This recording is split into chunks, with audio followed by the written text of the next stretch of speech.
Hi all, this is Barb. Welcome to my studio. This is not going to be a crafty video. This is going to be a video about being compassionate,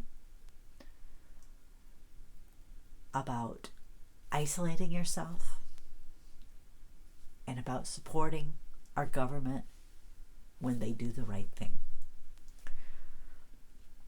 I am going into self-isolation. I am at risk. I can't believe how selfish and uncaring people are. I can't believe how many people have become conspiracy theorists who think this is all just a big sham.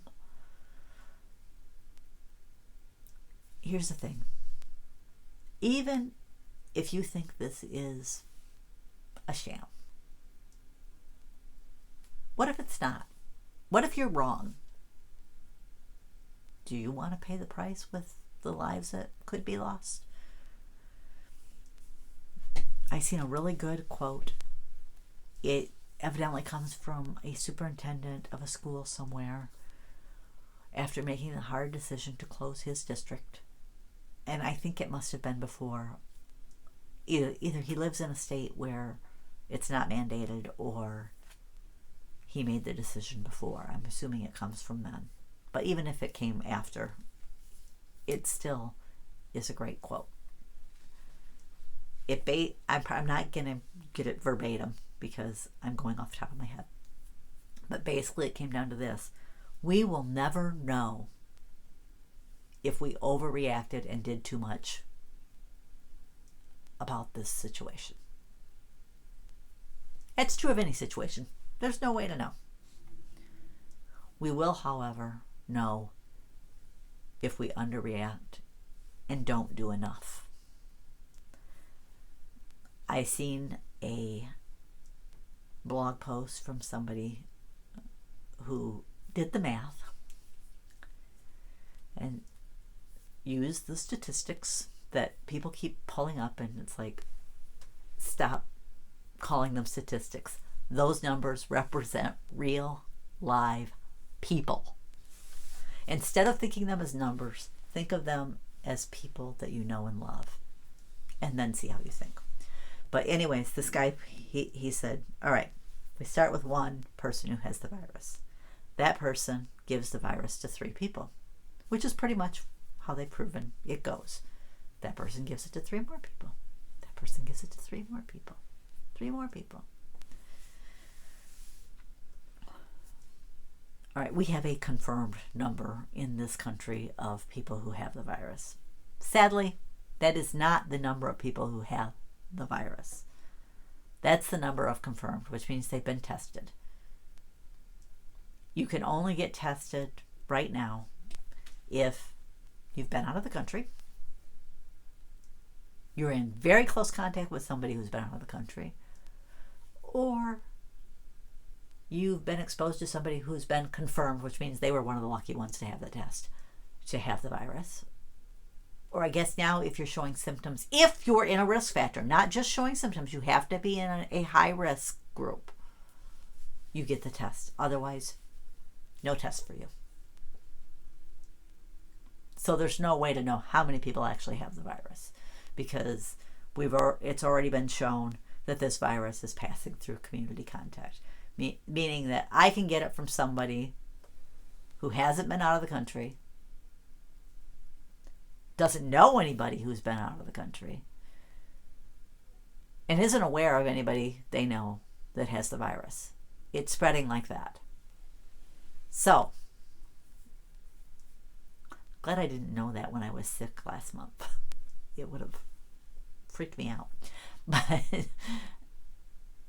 But that means more people have the virus than what they than what we currently have confirmed. But he says, but we'll just go with the number of confirmed cases.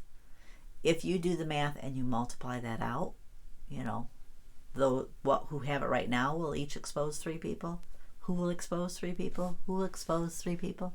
At the end of 30 days, we're at 10 million people who either have or have had the virus. 10 million people. Of those, only a small percentage die. 1.5 million die. So, do you still think that small percentage is nothing? And I see so many people say, well, the flu has a higher percentage die. Here's the thing. The flu, first off, has a vaccination to help prevent it. Is that 100%? No. But it's proven if you get that virus, you more than likely get a less case of that virus.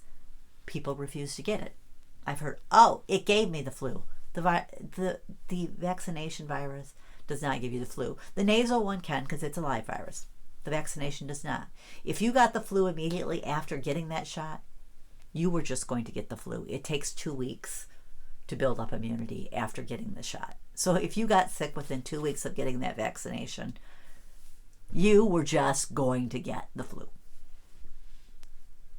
But anyways, we have precautions for the flu. We also have treatment plans to help treat the flu. Covid-19 is a pretty much brand new virus, meaning we don't really know how to treat it. All we can do is treat the symptoms and hope for the best. I've seen somebody say, well, there's a vaccination against it, the flu shot. First off, the flu shot does not protect you against COVID-19. Second off, there is no vaccination that protects against COVID-19. Best case scenario, 18 to 24 months before there's a virus that protects you against the virus. How many millions of people will die in this country alone before that happens if we take no steps? Are you scared yet? You should be. But can you look at those numbers and think, this is no big deal?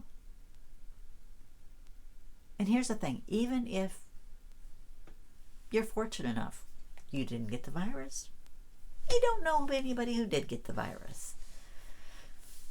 What if during that period of where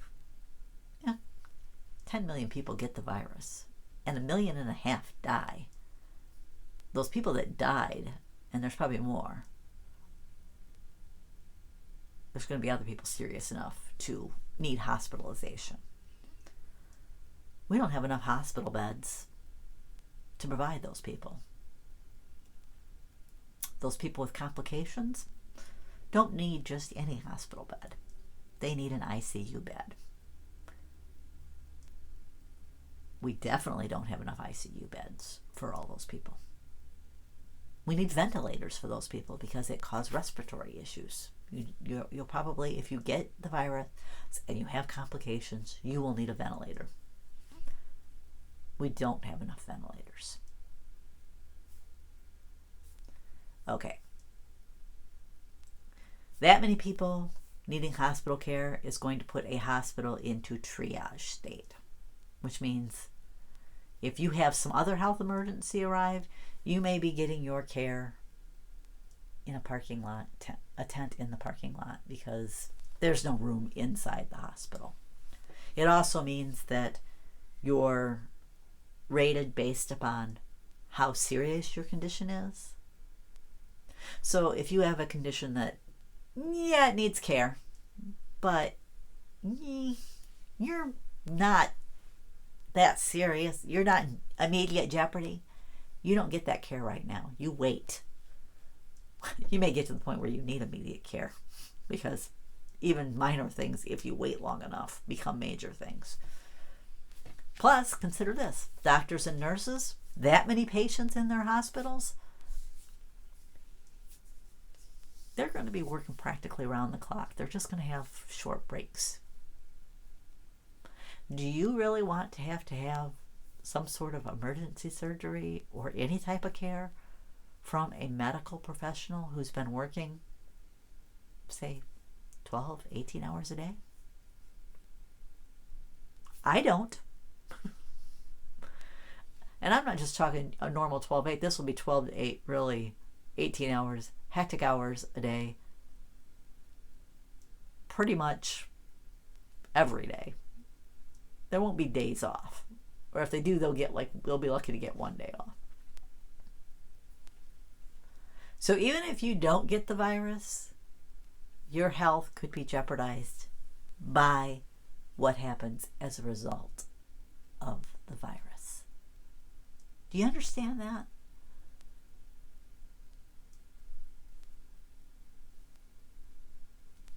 I don't have words. I just think, how can people be so clueless, so unfeeling, so everything's me, me, me?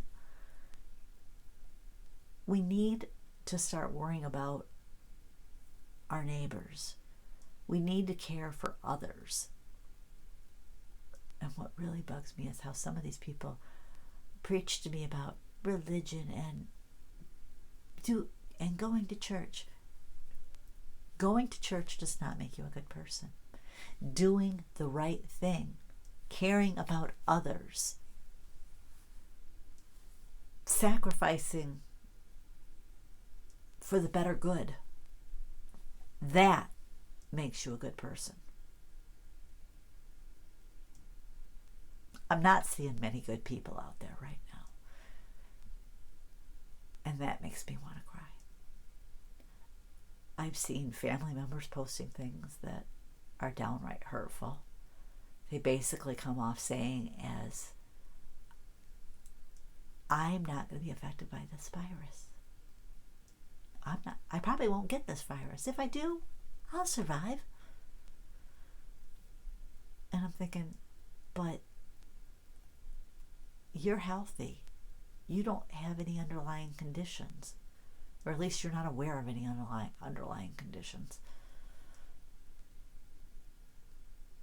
But you're saying this knowing that somebody who's at risk, somebody like me, and I'm sure other people in their circle are at risk too.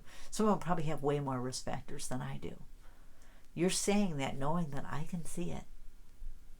You know what you've said to me? I don't care about you. You're on your own. If you die, it's not going to impact me. Wow. Really?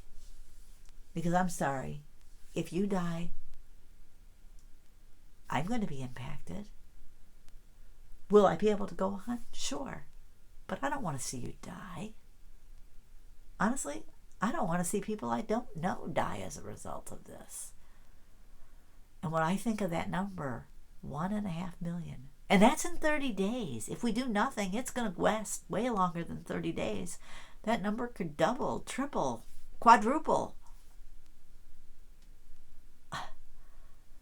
If you can even think that that number is a possibility and think we're overreacting, you, my friend, have serious, serious issues.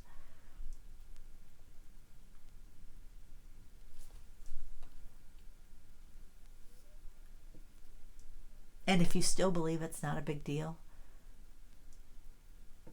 but you're not willing to think, maybe I'm wrong, you still have a big problem. We have to wake up. We have to do what's necessary. We'll never know if we overreacted, but we will know if we didn't do enough. Do more than you need to do. Do the right thing. Encourage your elected officials to do the right thing.